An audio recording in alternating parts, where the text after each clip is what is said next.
Hi, everyone. It is Becky from the Teach Better team, and I am so excited to be here today. I am just back from a few days away, and I am honored to be here with two very, very special women. Jennifer Apple, who is also part of our Teach Better team, and the fabulous Tracy Browder. Good morning, ladies, or afternoon. Actually, it's afternoon for me. I guess it's morning for me, so I'll say morning.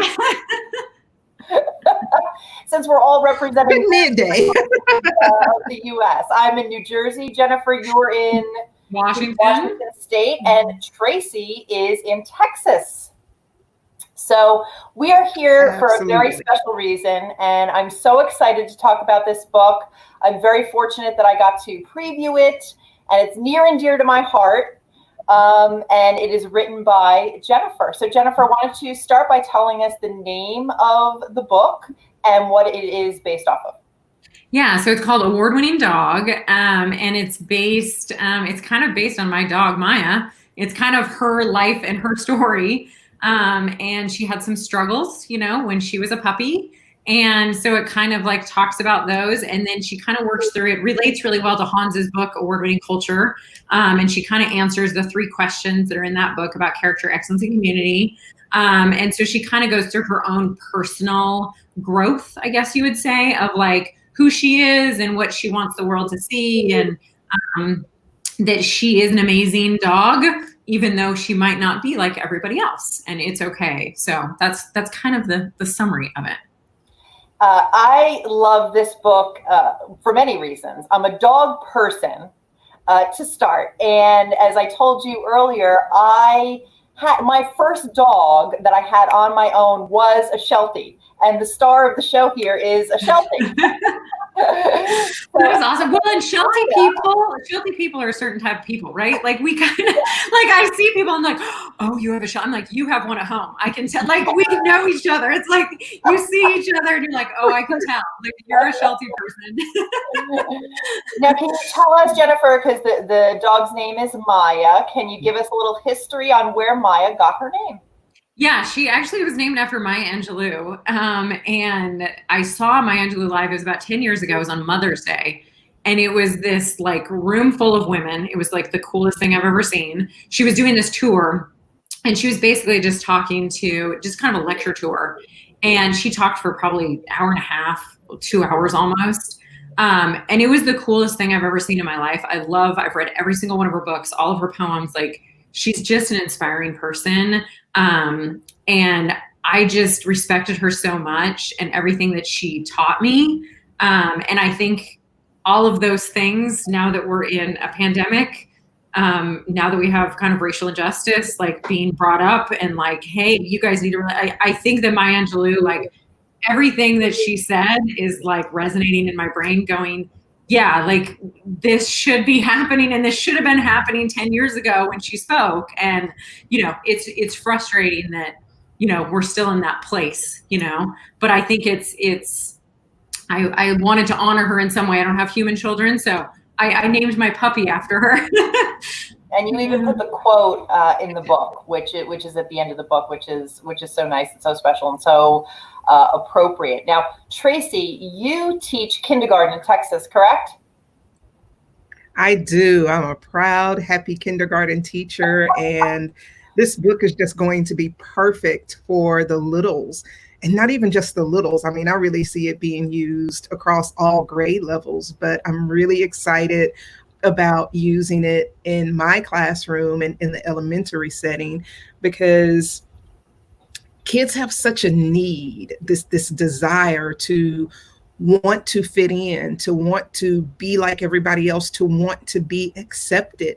And that desire sometimes overrides all other logic. And so that's why I'm really glad to be able to have this book, because, as educators, it's up to us to really get kids to see that they are beautiful. They don't need to follow the pack. They can be the best version of themselves. So this book is just so perfect in so many ways. Like Jennifer said, the time we're living in, but also, I want to add another twist, the social media age, where everything is made to look pretty and made to look awesome and great. And that's what our kids, that's what they look to. That's what they see. Everything's got to be polished and pretty, and everybody's doing something fun together on social media. So I almost want to say, what have we created? So that's the beauty. It's all of those reasons why I see this book being so valuable, because it digs to the core of self-esteem, confidence, and just being comfortable with who we are. I have to tell you, when I was reading it, I was thinking to myself, I kind of needed this reminder as an adult, because it's kind of your automatic instinct, right? To compare yourself to other people and look what they're doing and I can't do that, or look what they've done and I wish I could do that. And you forget that which is a big message of the book, is that, focus on what you can do and what your strengths are. And you do have things to offer the world. And you're right. I mean, like I said, if we need that message as adults, you really know that children, and particularly at the elementary level, I mean, I teach fifth grade, but I think even fifth grade students obviously could take away a message for that. And I know this past year, I really made it a point to, because I actually do teach health as part of my responsibilities too. And so I took a lot of the health lessons and made them more about character education and focusing on kindness and service to others, and being more empathetic. And that's a big takeaway from this book. Welcome to all of our watchers who are joining us. We say good morning to all of you. Some of the names I can see. I see Livia and Bree and Jillian. So welcome, everybody. And please jump in if you have questions for Jennifer about the book, or certainly for Tracy or myself. We'd love to hear from you this morning. Jennifer, when did you first get your inspiration to come up with this book? And how long has it been kind of in the making?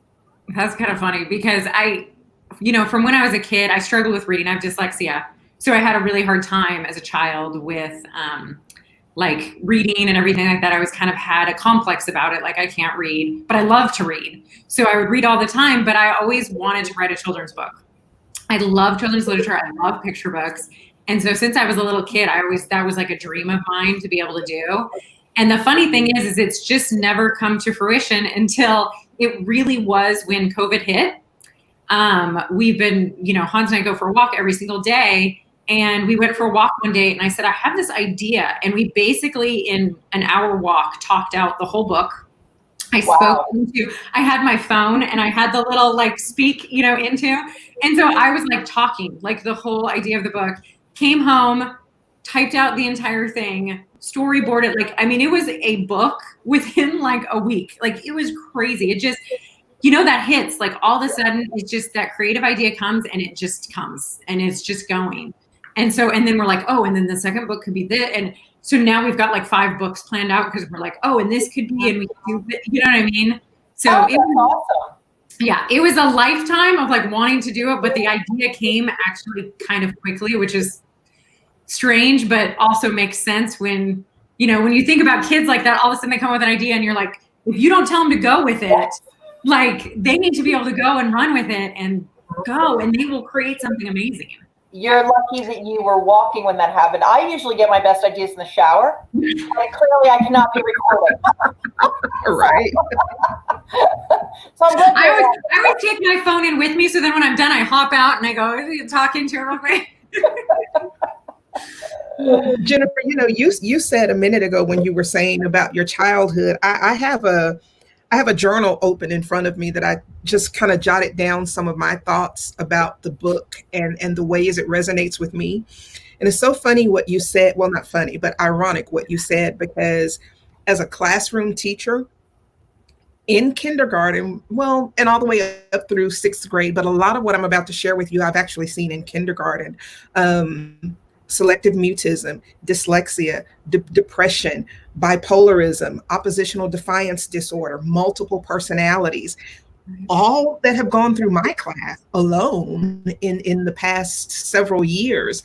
And not only that, the kid who's exceptionally gifted, or the kid who it takes a little longer for things to click, and they know that, and then they start feeling bad, or the kid who's just really, really smart and then starts to like dim his or her light because they don't want to always get things quickly and then realize other people are, having feelings about that. So it covers like reading the book and turning each page. I'm making so many connections and I'm seeing faces of my students as I turn the pages. So I know like Hans is a counselor. I see this book being used seriously in small groups, intimate settings, whole group, and we're building those relationships with our kids and we're connecting with them. Even if I need to sit like 2 or 3 kids or one-on-one, I mean, because I do that in my classroom, this book really, really speaks to each child with whatever they're going through.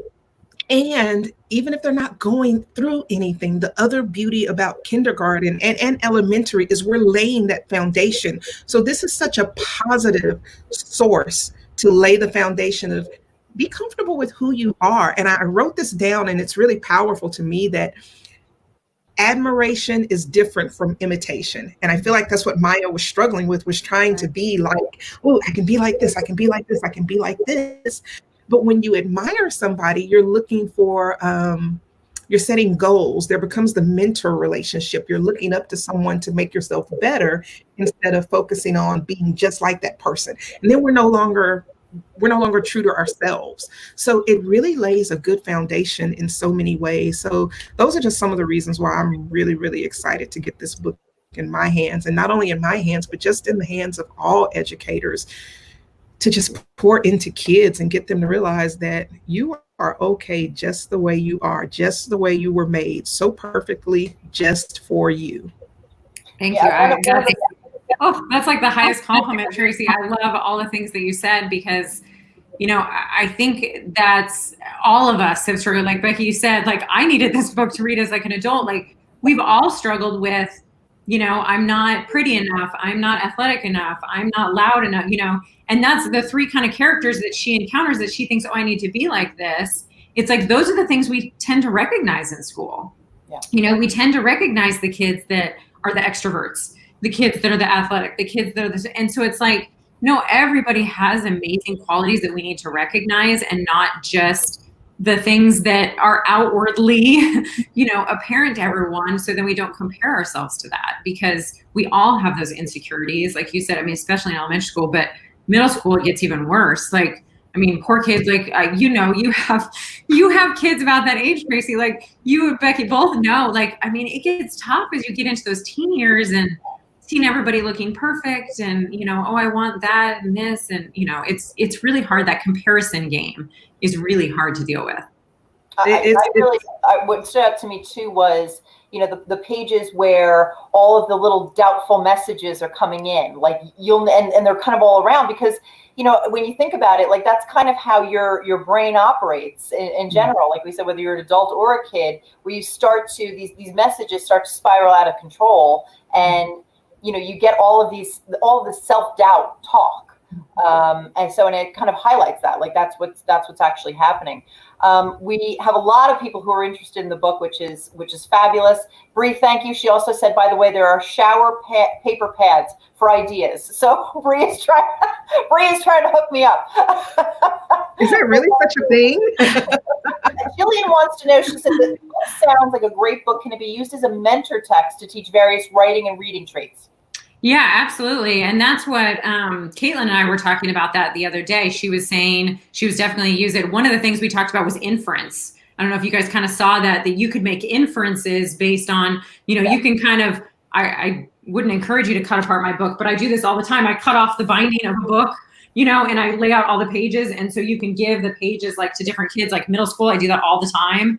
Yeah. And I'll like, kind of cut apart a book, and then they can make inferences based on what this one situation is.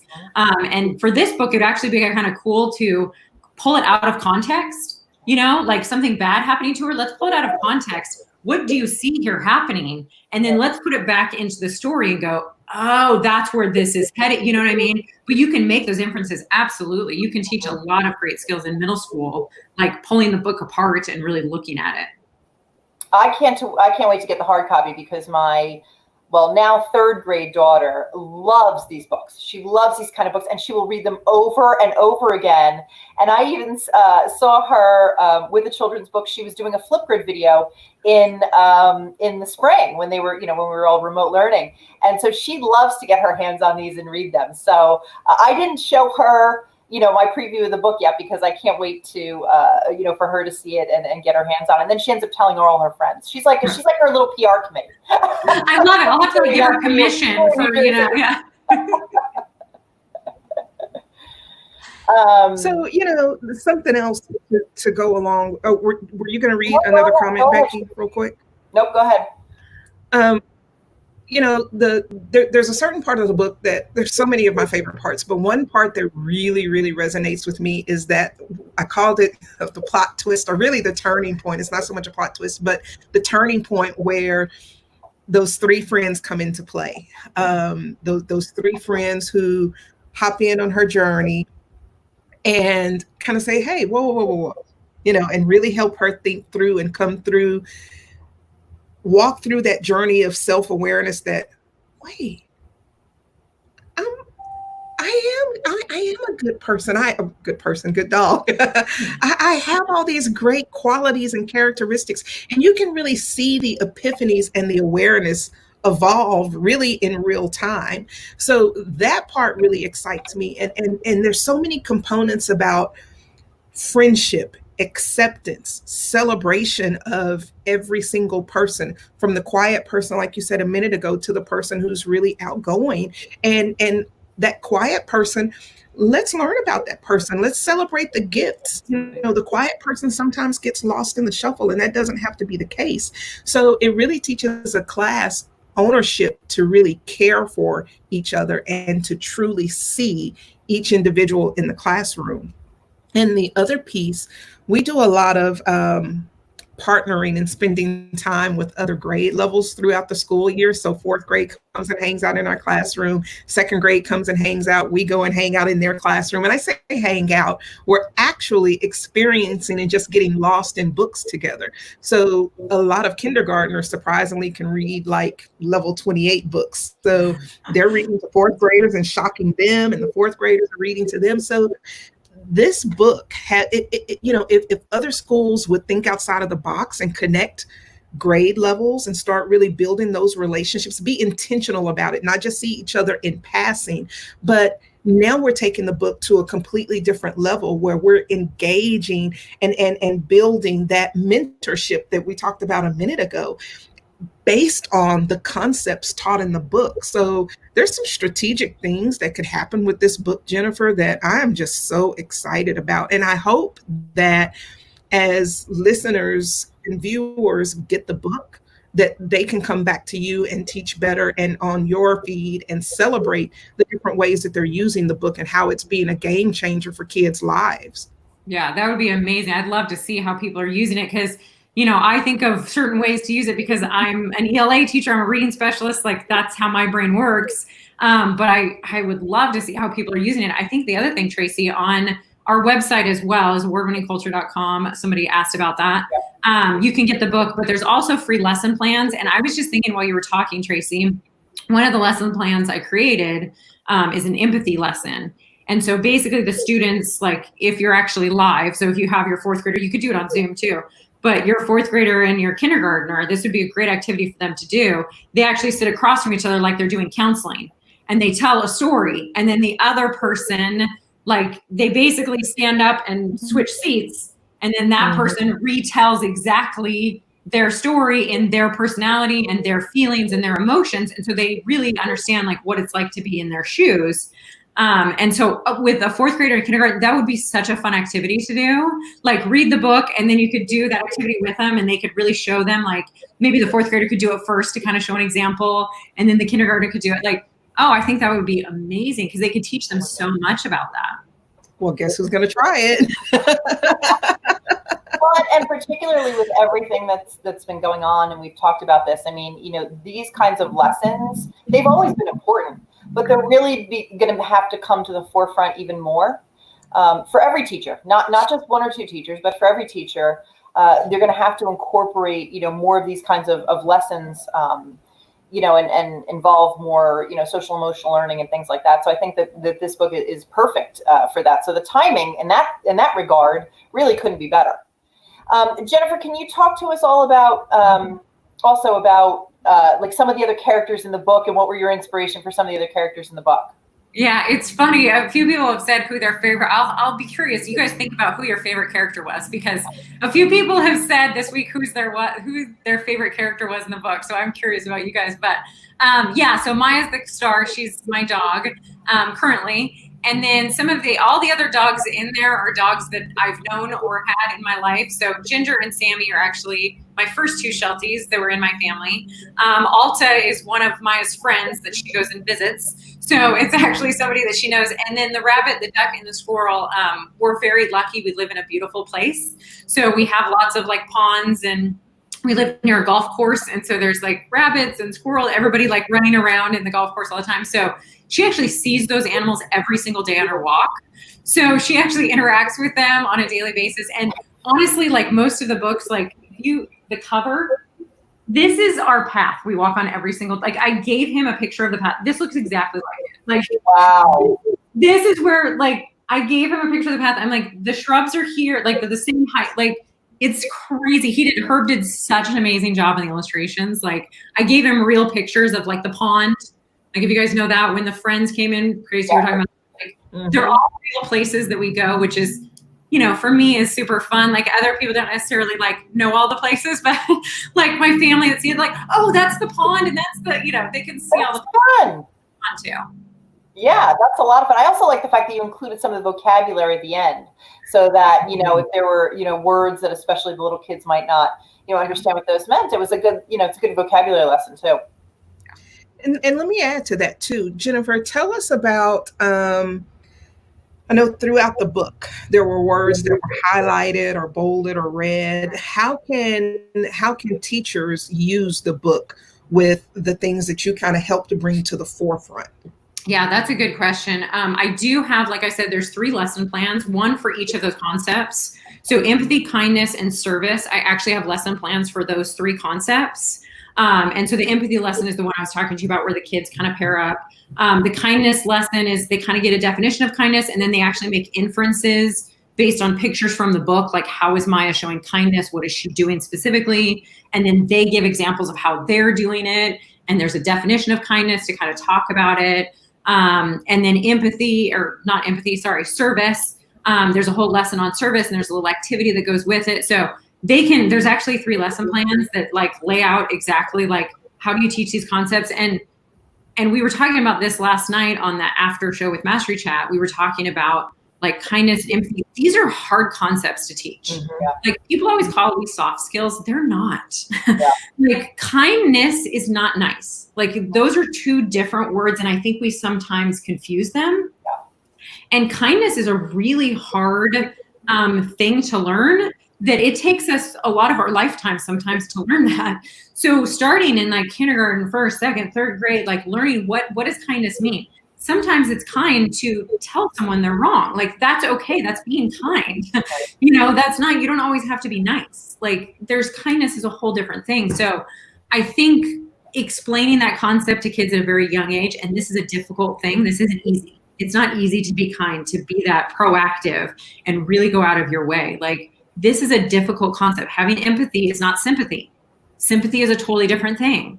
So understanding empathy is like where their perspective is, and respecting that, but also maybe not agreeing, those kinds of things. So I think that's a really difficult concept that I hope that we can teach them a little bit at a young age. You know what I mean? Well, and also show how in certain respects they're related, or kind of one feeds off of the other too. So there is, even though they are separate ideas, there is a connection between them. Absolutely. And I think we have to be intentional from kindergarten all the way to 12th grade to not get so caught up in, I have to get these kids ready for a test, or I have to get these kids ready for this or that. We have to get them ready for how to be okay with themselves and interact with other people.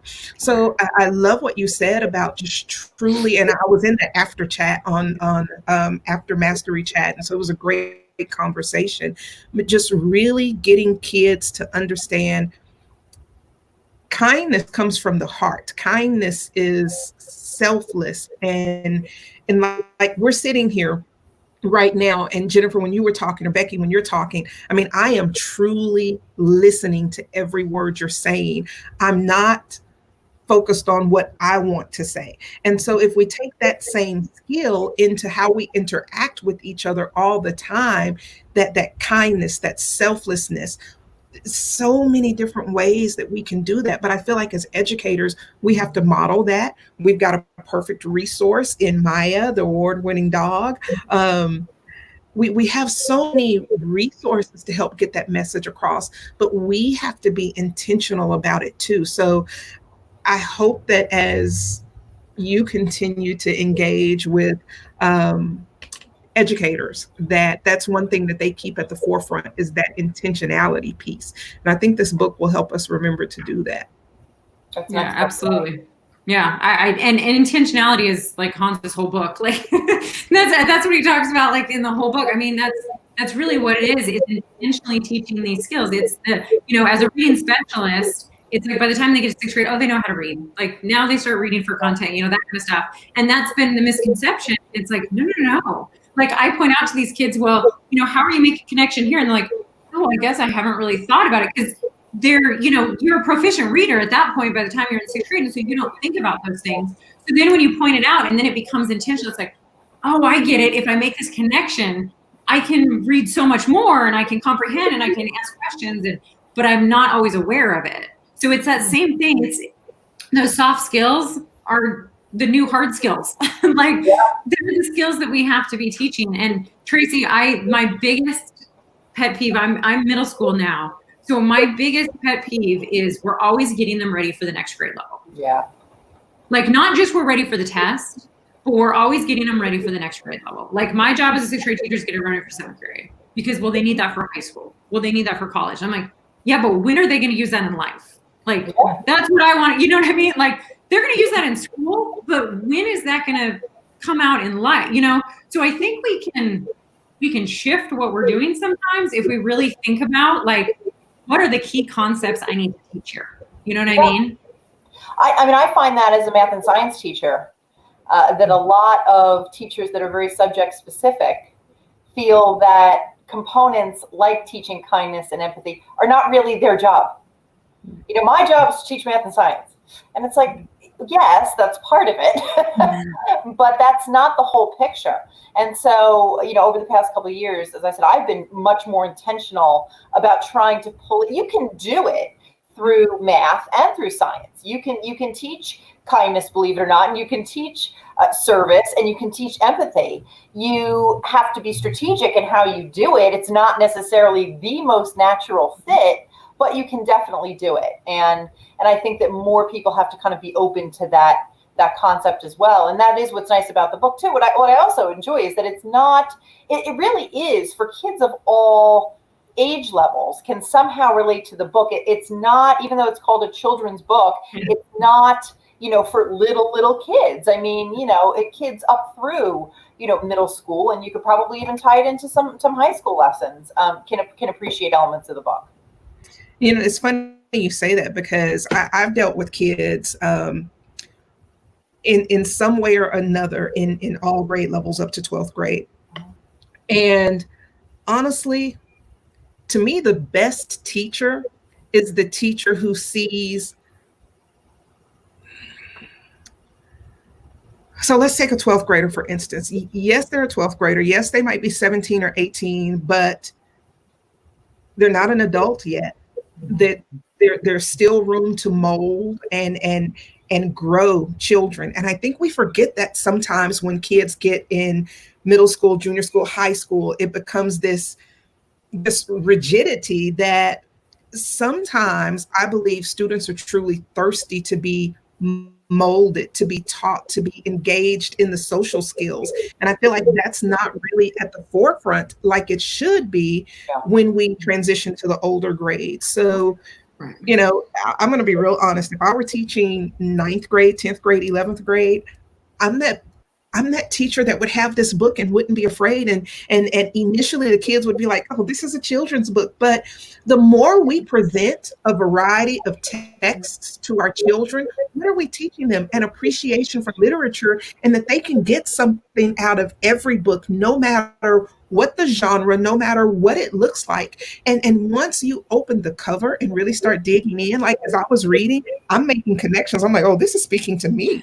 Yeah. Wouldn't a 7th grader, 8th grader, 9th grader do the same thing? So, I implore older grade level teachers to take that bold step and use this book and watch what happens. Yeah. Well, and I think, Tracy, it's, Teach Better kind of sponsored the book, their little logos on the back and stuff. And I'm so honored that they did that, because I feel like all of the things you said is what we're doing as adults, right? Like, I'm not done learning. I'm not done being molded. Like, I'm 43 years old and I'm not done yet. Like, I've still got work to do. So, I mean, to say that a 17 or 18-year-old, like, they're good people that say that, it's like, no, I'm not good yet. Like, I'm still learning and growing. And like, I mean, that's why Teach Better exists, is to help people learn and grow. Right. And so I think that's a piece that even as adults, like, if you're still a learner yourself, like, why would you ever think kids are there? Like, we're still learning and growing. So everybody is. Now, I told Tracy a couple weeks ago when I was on her podcast, which, by the way, for those of you who are listening or watching, if you have not listened to Intelligogy, the podcast by Tracy Browder, you are missing out. So you definitely need to take a listen. And I said to Tracy, Tracy, your voice is so soothing to me that I'm now thinking what I want Tracy to do is I want her to do a recorded read aloud of the book and play it for me, because I said, when I have trouble sleeping, I think I should call up Tracy and say, could you read me? I just listen to the recording of the story, because she really does have this great voice. That's funny, Becky. She's got that good elementary teacher voice, doesn't it? Like, you and I have like the loud, like, yeah, I've got the, like, I can scream at 96th graders voice, and like, she's got like the nice, lovely, like, elementary voice. You're like, oh, that's so nice for like kindergarten. Yeah. Well, it was wonderful to connect again with you ladies. And again, if you are looking to get Jennifer's book, it is now on sale on Amazon, or you can go to awardwinningculture.com and get the book. And I'm going to awardwinningculture.com, Jennifer, because I want a signed copy of the book. So. Yeah, Maya will sign the book for you. So if you want a signed copy from Maya, which, I'll sign it too, but no one cares about my signature. They want Maya's. So she'll sign it for you and send you some stickers and some fun things. So yeah, you can get that. And the lesson plans are on the website too. They're free. So you can download those. And then the other cool thing that, Tracy, you might like this too, for especially like the kindergarten. I know my 6th graders are going to love this because they know Maya, but there's a little video of Maya on the website too. And it's just like different pictures of her and like her little life. And so I know kids, like my kids love seeing pictures of Maya and what she's doing in her adventure. So I think that would be fun too for the kids. Like, here's a little video preview of like, this is the dog we're talking about. And then you can read the book. Well, it's a great way. Kids love animals, Yeah. Again, how old the child is or what their background is. Kids love animals. So that's a nice connection too. And it's based off of a real dog. So that's awesome. Yeah. So thank you, ladies, so much for joining us today and talking about this. A lot of great discussion. Thank you all for watching and listening, and we will see you soon. Thank you, guys. Bye. Congratulations, Jennifer. Thank you.